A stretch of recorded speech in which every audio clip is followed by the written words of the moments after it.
दैत्य संहारणी वेद विचारणी दुष्टन को तुम ही खलती हो। खड्ग त्रिशूल लिए धनु हाथ में सिंह चढ़े रण में लड़ती हो। मोहे पुकारत देर भई जगदम्ब विलंब कहाँ करती हो।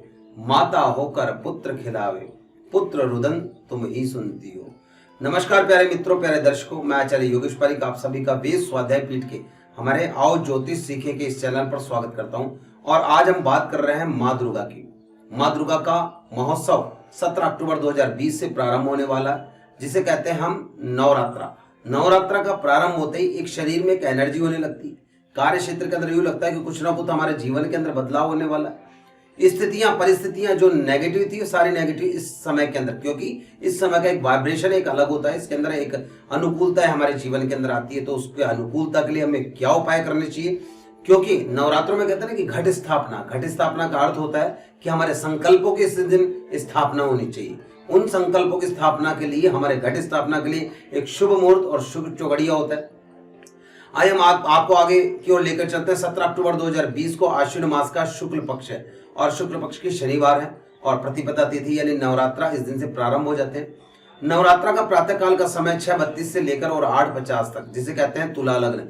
तुला लग्न के अंदर किया हुआ कार्य कहते हैं कि माँ दुर्गा के लिए सर्वश्रेष्ठ और अनुकूलता लाने वाला होता है हमारे जीवन के अंदर। और उसके बाद में 12:12 से दोपहर 12:12 से लेकर और सायंकाल 4:27 तक चर लाभ और अमृत का चौगड़िया रहेगा।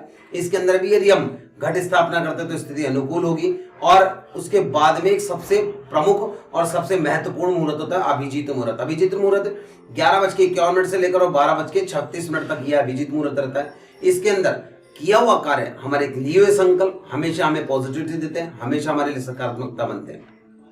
इसलिए तो कहते हैं सर्वस्वरूपे सर्वेशे सर्वशक्ति समन्विते भय विस्त्रा ही नो देवी दुर्गे देवी नमोस्तुते। जो भी हमारे भय हैं, क्लेश हैं, कष्ट हैं, रोग है, पीड़ा है, उन सभी का निवारण करना है तो माँ देवी की शरण में चलना चाहिए। और माँ देवी की शरण में कैसे चला जाएगा, आज हम बात करते हैं कलश स्थापना की, कि कलश स्थापन कैसे करें। दोस्तों, आपको बताना चाहूंगा कि जीवन के अंदर कोई भी काम से करें हमेशा समय पर करें और समय की गति को ध्यान रखते हुए और समय पर सुव्यवस्थित किए हुए कार्य के अंदर ही हमारे संकल्प के अंदर मजबूती मिलती है। तो हमको करना क्या है कि प्रातः काल का आप चौगड़िया, आपको मैंने बता दिया कि इस चौगड़िया के अंदर 3 उस दिन मुहूर्त है।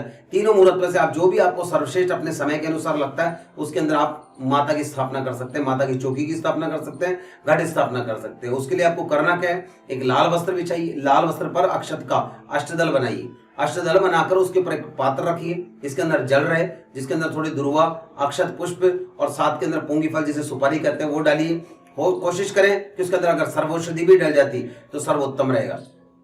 कलश पर मोली बांधिए, मोली बांधकर उसके अंदर गंगा जल डालना है और बाद में पूर्ण पात्र लगाना है। पूर्ण पात्र एक दीपक, बड़ा दीपक या कटोरी आप रख सकते हैं, उसके अंदर मूंग के पात्र रख के, और जो श्रीफल होता है, श्रीफल को आपको लंबा लगाना है। लंबा लगाकर जो चोटी वाला हिस्सा रहेगा वो पीछे रहेगा और जो मुख वाला हिस्सा रहेगा वो आगे रहेगा, हमारी तरफ देखता हुआ रहेगा। आपको स्थापना करनी है श्रीफल की।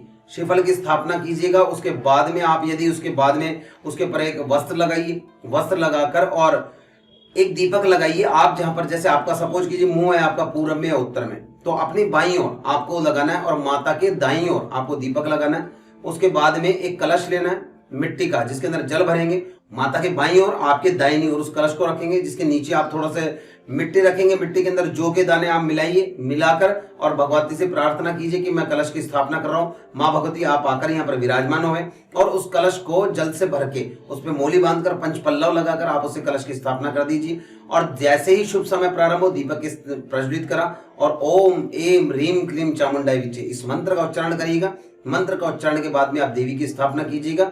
जो भी आपके संकल्प है, संकल्प लीजिएगा कि मुझे ये कार्य इतने दिन तक करना, ये साधना इतने दिन तक, मुझे 9 दिन तक करनी है, इस साधना को मैं इस रूप के लिए करूंगा और मैं इस प्राप्ति के लिए ये करता हूँ। जो भी आपके मन में संकल्प है साधना के लिए, जो हमने संकल्प लिए, साले हमारे संकल्प हमारे अनुकूल होंगे और हमें लाभ मिलेगा।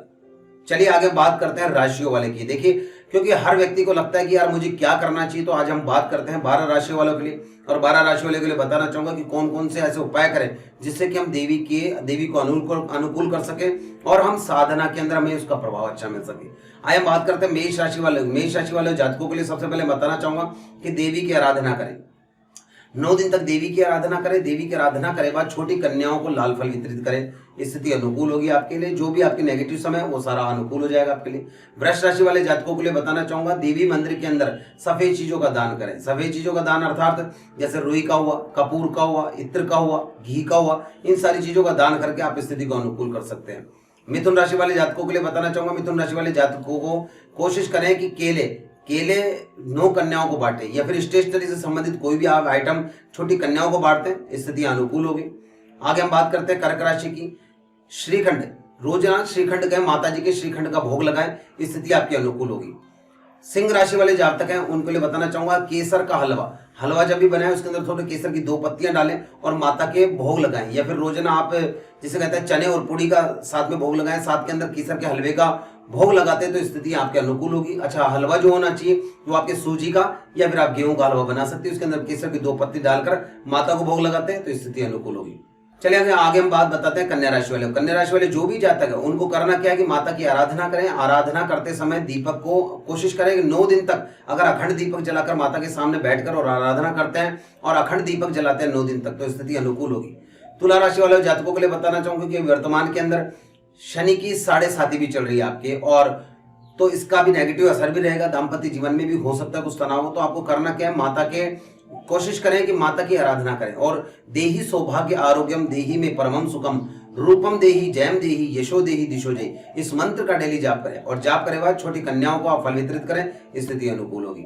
वृश्चिक राशि वाले जो भी जातक है उनको बताना चाहूंगा आज के दिन, क्षमा चाहता हूं, नवरात्रों के अंदर आप लाल फल का माता के रोजाना भोग लगाएं, अनार का, सेव का, इससे संबंधित भोग लगाएं, या फिर माता को केसर से मिला हुआ दूध आप माता को अर्पण करें, स्थिति आपके अनुकूल होगी, आपको लाभ भी मिलेगा।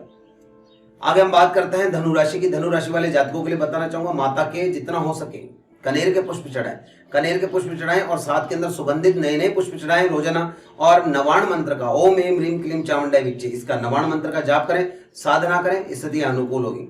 मकर राशि वाले जातकों को बताना चाहूंगा कि माता के आगे घी का और तेल का दीपक जलाएं। एक तरफ जिसे कहते हैं कि माता की मूर्ति स्थापना करते हैं, माता की मूर्ति के आपको दाईं ओर घी का और लेफ्ट की ओर आपको वाम हस्त की ओर आपको तेल का दीपक जलाइए, अखंड दीपक जलाएंगे, स्थिति आपकी पॉजिटिव होगी। जो भी परेशानियां बाधाएं चल रही सभी बाधाएं दूर होगी।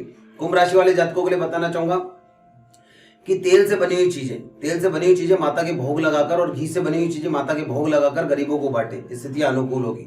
मीन राशि वाले जातकों को बताऊंगा, रोजाना माता को सुगंधित द्रव्य इत्र चढ़ाएं और कोशिश करें कि छोटी कन्याओं को, या कन्याओं को ना से अपनी पत्नी को या अपनी बहन को या फिर किसी भी महिला को जो आपसे मिलने वाले हैं या आपके परिचित हैं, उनको आप अगर परफ्यूम बांटते हैं तो स्थिति आपके अनुकूल होगी। तो दोस्तों ये छोटे छोटे से उपाय हैं। पहले हमने बताया आपको नवरात्रा का घट स्थापना का मुहूर्त, फिर कैसे करते हैं घट स्थापना, और जो वर्तमान में 12 राशियों को नेगेटिविटी हो रही है इन दिनों के अंदर, तो नेगेटिविटी दूर करने के लिए कौन कौन से उपाय करें। तो दोस्तों इन्हीं छोटी छोटी चीजों की जानकारी के लिए हमारे से आप जुड़े रहिएगा। जय श्री कृष्णा, राधे राधे, जय माता दी।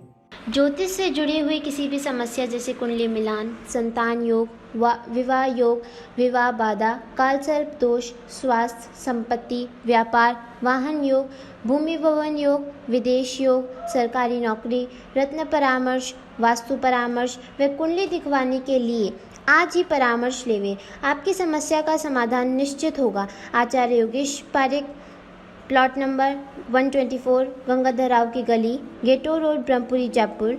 मोबाइल नंबर 9828076210 या 7976119285 पर आज ही संपर्क करें। धन्यवाद।